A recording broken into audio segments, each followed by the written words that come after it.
नमस्कार छात्रों, जैसा कि आप सबको विदित है कि आज हिंदी व्याकरण की कक्षा में विषय विवेचन का विषय है पत्र लेखन। पत्र आप सभी जानते हैं और पत्र लेखन एक कला है। इसे कला इसलिए कहा गया क्योंकि पत्र लिखते समय पत्र में सहज, सरल तथा सामान्य बोलचाल की भाषा का प्रयोग करना चाहिए, जिससे पत्र को प्राप्त करने वाला पत्र में व्यक्त भावों को अच्छी प्रकार से समझ सके। पत्र लेखन के माध्यम से हम अपने भावों विचारों को व्यक्त कर सकते हैं। पत्रों के माध्यम से एक व्यक्ति अपनी बातों को लिखकर दूसरों तक पहुंचा सकता है। जिन बातों को लोग कहने में हिचकिचाते हैं, उन बातों को पत्रों के माध्यम से आसानी से समझाया जा सकता है या कहा जा सकता है।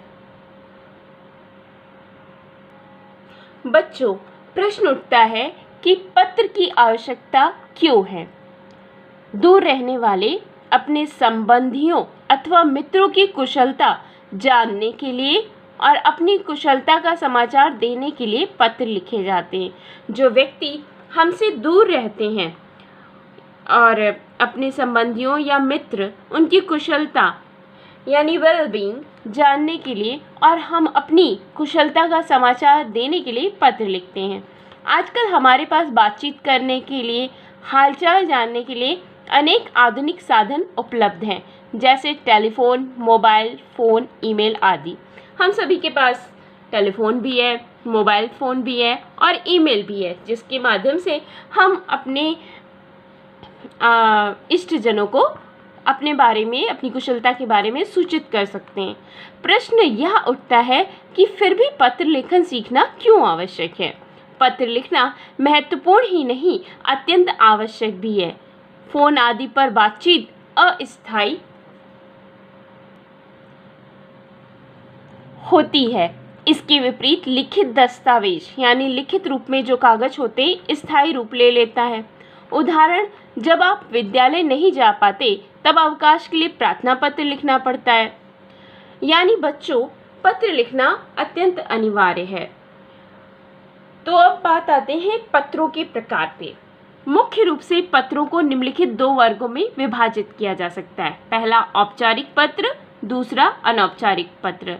औपचारिक पत्र जिसे आप फॉर्मल लेटर भी कहते हैं और अनौपचारिक पत्र जिसे आप इनफॉर्मल लेटर कहते हैं। अब आगे जानेंगे कि औपचारिक और अनौपचारिक पत्रों में अंतर क्या है। औपचारिक पत्र उन्हें लिखा जाता है जिनसे हमारा कोई निजी संबंध ना हो। व्यवसाय से संबंधी प्रधानाचार्य को लिखे प्रार्थना पत्र, आवेदन पत्र, सरकारी विभागों को लिखे गए पत्र, संपादक के नाम पत्र आदि अनौपचारिक पत्र कहलाते हैं। यानी बिजनेस से रिलेटेड या आपके स्कूल के प्रिंसिपल को, या फिर आवेदन पत्र, या फिर सरकारी विभाग जो कि गवर्नमेंट डिपार्टमेंट होते हैं उनको लिखे गए पत्र, या फिर किसी अखबार के संपादक के नाम या पत्रिका के संपादक के नाम जो पत्र लिखे जाते हैं वो औपचारिक पत्र के अंतर्गत आते हैं। औपचारिक पत्रों की भाषा सहज और शिष्टपूर्ण होती है, यानी शिष्टाचार से पूर्ण होती है। इन पत्रों में केवल काम या अपनी समस्या के बारे में ही बात कही जाती है।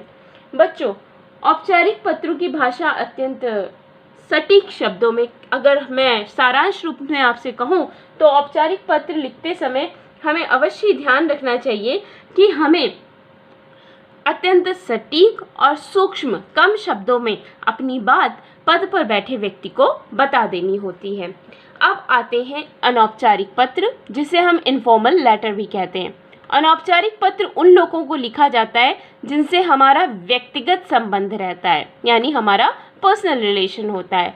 अनौपचारिक पत्र अपने परिवार के लोगों को, जैसे माता पिता, भाई बहन, सगे संबंधियों, मित्रों को उनका हालचाल पूछने, निमंत्रण देने और सूचना आदि देने के लिए लिखे जाते हैं। इन पत्रों में भाषा के प्रयोग में थोड़ी ढील की जा सकती है। यानी औपचारिक पत्रों और अनौपचारिक पत्रों में एक मुख्य अंतर ये है कि वहाँ भाषा का प्रयोग करते समय हम सटीक भाषा का प्रयोग करेंगे और यहाँ पर भाषा का प्रयोग करते समय हम भाषा के प्रयोग में थोड़ी ढील दे सकते हैं। इन पत्रों में शब्दों की संख्या असीमित हो सकती है, यानी हमारी कोई वर्ड लिमिटेशन नहीं है कि हम कितने शब्दों में अपनी बात कहेंगे, यानी असीमित शब्दों का हम प्रयोग कर सकते हैं, क्योंकि इन पत्रों में इधर उधर की बातों का भी समावेश होता है। बच्चों, इस प्रकार से इस कक्षा के माध्यम से आज हमने जाना कि पत्र आखिरकार आधुनिक युग में भी ईमेल, टेलीफोन और बहुत सारी चीज़ें होने के बावजूद, मोबाइल फ़ोन होने के बावजूद आज पत्र की आवश्यकता क्या पड़ गई। बच्चों, पत्र की आवश्यकता अत्यंत है, क्योंकि इसका प्रयोग आज भी हम सरकारी विभागों में औपचारिक पद पर बैठे व्यक्ति से शिष्टपूर्ण बात अपने ढंग से कहने के लिए करते हैं, और वहीं अपने प्रिय मित्र या अपने प्रिय बंधु बांधव को अपनी बात अभिव्यक्त करने के लिए हम इन अनौपचारिक पत्रों का प्रयोग करते हैं। आज की कक्षा में बस इतना ही। फिर मिलेंगे, तब तक के लिए नमस्कार। जय हिंद, जय भारत।